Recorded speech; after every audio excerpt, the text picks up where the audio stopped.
Kita boleh hidup lawa. Hidup lawa asalkan you pinjam. Poket kosong you pinjam boleh lawa lah.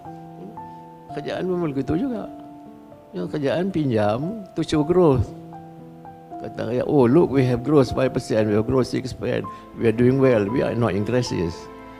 Tapi hutang 600 bilion. Itu hutang kerjaan dia. Belum masuk hutang syarikat-syarikat ni.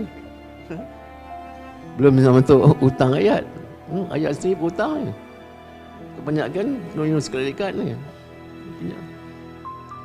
So, it's important how you manage money. To succeed in business, nombor satu, manage your finance. Betul tak? Nombor dua, manage your staff. But also important, manage your time.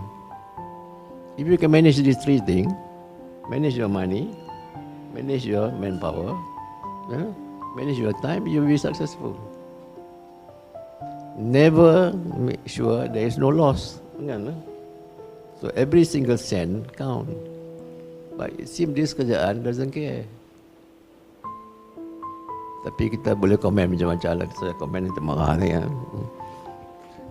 It shows a leader shows whether he can lead or not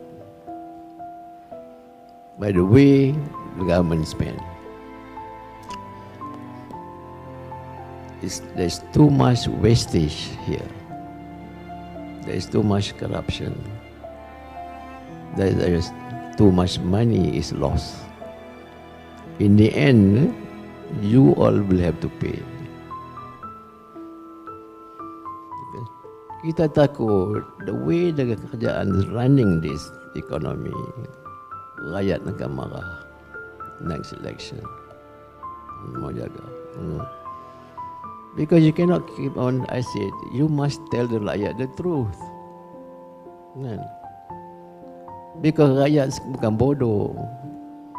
Dia tengok, kita dah bagi pelajaran kepada rakyat kita.